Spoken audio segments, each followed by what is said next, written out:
वाराणसी में आज एक पुस्तक विमोचन का कार्यक्रम किया गया है। आप देख सकते हैं महारानी लक्ष्मीबाई की जन्मस्थली पर यहाँ पर एक पुस्तक विमोचन का कार्यक्रम किया गया है।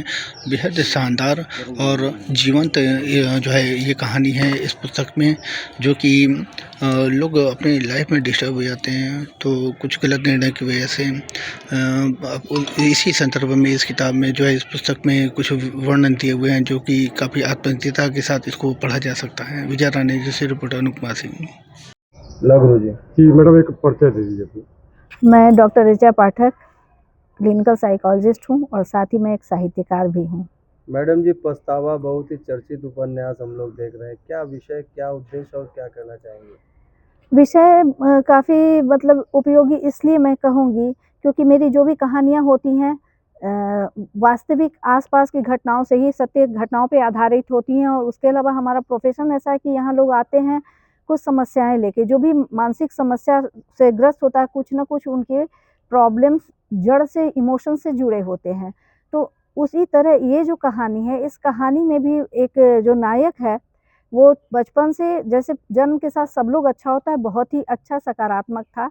उसके माँ-बाप भी नॉर्मल थे, लेकिन जब उसके एक भाई था, उसकी शादी हुई और उसकी वाइफ़ बहुत ही नेगेटिव आई, तो उसके माँ-बाप इतने दुखी हुए कि उसने बहुत छोटे बच्चे के दिमाग में नेगेटिविटी फ़ीड करनी शुरू कर दी कि शादी करने से बेटे दूर हो जाते हैं, इस तरह की बातें।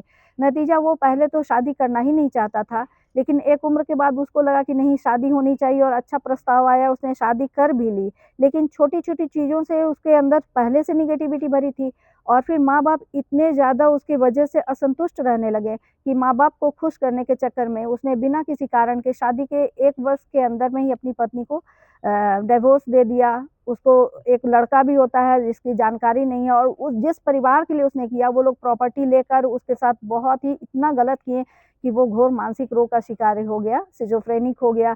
और वो जब हाँ। मैडम जी, बहुत ही मार्मिक स्टोरी है। और इस जगह पे आपने चूज किया है, क्या कोई विशेष रानी लक्ष्मीबाई? इस जगह पे मैंने इसलिए चूज़ किया है कि रानी लक्ष्मीबाई नारी सशक्तिकरण की एक पर्याय हैं और इसकी जो नायिका है, ऐसे तो आम तौर पे लोग कहेंगे बड़ी कमज़ोर है कि जिसने उसके साथ इतना बुरा किया उसको माफ़ कर दिया, उसके साथ किया, लेकिन वो बहुत जो अंदर से इमोशनली स्ट्रॉन्ग होगा वही किसी को माफ़ कर सकता है। और वो जो इसकी नायिका के चरित्र की जो सशक्त दिखा है, वो मुझे झांसी की रानी के पास लाने को विवश करता है कि जो नारी शक्ति सिर्फ़ जैसे युद्ध भूमि में ही नहीं, पारिवारिक समस्याओं और सामाजिक समस्याओं में भी अगर वो सशक्त होती हैं, तो चारों तरफ नकारात्मकता होते हुए वो अपने आप को सकारात्मक रखती हैं और अपने बच्चे में इतना अच्छा, जैसे उसकी पत्नी ने अपने बच्चे को बहुत ही संस्कारी बनाया है और उस बच्चे ने अपने पिता के मरने के बाद उसका दाह संस्कार बड़े तरीके से किया है, जिस समय उसका पूरा परिवार उसको छोड़ देता है। तो ये एक आदर्श प्रस्तुत करता है समाज के लिए कि समाज में रिश्ते कितने इम्पोर्टेंस रखते हैं और भावनाओं को कभी भी नज़रअंदाज नहीं करना चाहिए। माँ-बाप को अपने बच्चे को हमेशा सही और सकारात्मक दिशा दिखाना चाहिए। मैडम जी, पछतावा के मैं ममता द्विवेदी यहाँ वाराणसी में समाज सेविका के रूप में कार्य करती हूँ और संस्कार ब्राह्मण महिला संगठन की संस्थापिका हूँ और इनर व्हील क्लब की यूपी लेवल में डिस्ट्रिक्ट चेयरमैन रह चुकी हूँ। आज किस प्रकार की किताब लॉन्चिंग हुआ है? आज ये किताब इन्होंने, जो हमारी ऋचा पाठक जी ने उसका उद्घाटन हमसे कराया है, मैं बहुत अपने को भाग्यशाली मानती हूँ और बहुत भी गौरवान्वित महसूस करी। इन्होंने पछतावा इसका नाम रखा है, जैसा कि इन्होंने अभी बताया, अभी तो मैं पढ़ूंगी तो पता चलेगा कि एक बच्चे की कहानी शुरू से है कि उसको ऐसा संस्कार मिला कि आगे जाके उसके मन में ये संस्कार भर गया कि शादी एक दाम्पत्य जीवन बेकार की चीज़ है, जबकि शादी अच्छी हुई, उसके बाद भी वो उससे अलग होता चला गया और अंत में उसके जीवन में उसको अपने जीवन का पछतावा ही लगा।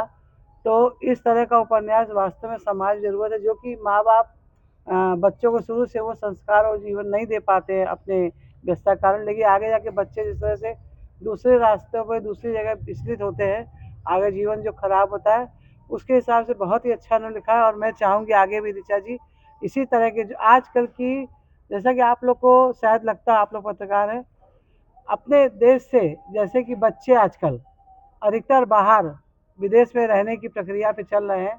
माँ बाप, अगर आप यहाँ से जहाँ हम लोग खड़े हैं, अगर आप विश्वविद्यालय में भी देखेंगे तो हर घर में दो दो माँ बाप रहेंगे, सब बच्चे बाहर और रह रहे क्या सिर्फ कमाने के और पैसे के इसमें, लेकिन क्या वास्तव में हमारे भारत भूमि या हमारा भारतवर्ष इतना सक्षम नहीं है कि जो उनको वहाँ मिलता है उससे ज़्यादा उनको यहाँ मिले, यहाँ नहीं मिल सकता है। लेकिन ये सिर्फ एक ग्लैमर है, एक इस समय का वातावरण का एक वो चल रहा है समय कि बस बाहर विदेश ही सर्वोपरि है, बाकी सब बेकार है। तो हम चाहेंगे कि रिचाई साहब ने कहा इस पर एक ऐसा उपन्यास देखिए जिसमें आजकल की पीढ़ी को न, क्योंकि ये आगे पछताएंगे। वहाँ विदेशों में अकेलापन है, हमारे हिंदुस्तान में हमारे चाचा नानी मौसी मौसा बुआ सारे रिश्ते, वहाँ कोई रिश्ता नहीं रहता, कोई सिर्फ हम अकेले ही है मेरा एक बच्चा। और वही कहावत है कि आपका कैरियर आपका सब है, तो आपके वहाँ पे कहा गया जंगल में मोर नाचा किसने देखा। तो आपका वहाँ कोई या आपके परिवार के आपके लोगों के बीच में आपका कैरियर यहाँ बने, उसको जो लोग देख के प्रसन्न होंगे, न कि बाहर कोई अन्य प्रसन्न होगा। तो हम चाहेंगे इस तरह के समाज जो आ रही है स्थिति, उसको रिचार्ज चाहेंगे कुछ उसके बारे में लिखें और समाज में बच्चों को अवगत कराएं, जो आगे आने वाली पीढ़ी तो इससे ओतप्रोत हो और ये चीज़ हम लोग रोक सकें। Thank you. ये लड़ते लड़ते ये मर गई थी और और जिनका एक पैर रहता है वो घोड़ा घायल रहता है जी। बस एक सेकंड।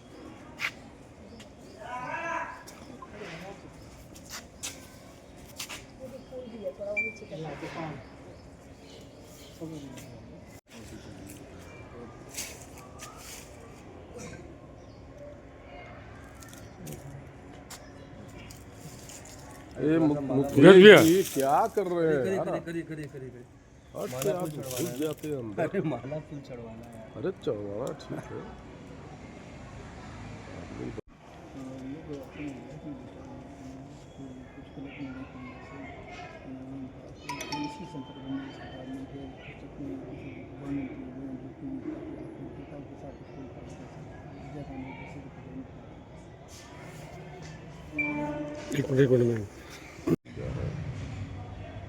अरे सर, अरे देखिए हम गुरु जी का बोले गले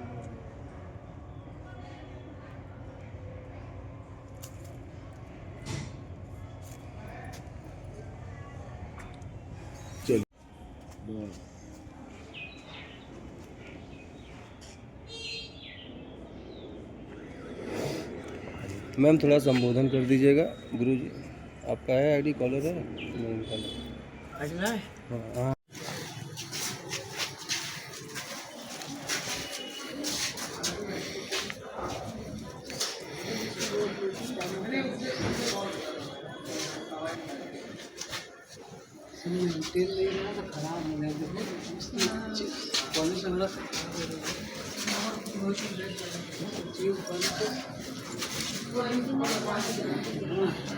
जो कि भारतीय पुरातात्विक विभाग वालों ने इसको ले लिया है मैडम जी, उसके बाद ही कंडीशन है। ये हम लोग के पुरातात्विक विभाग के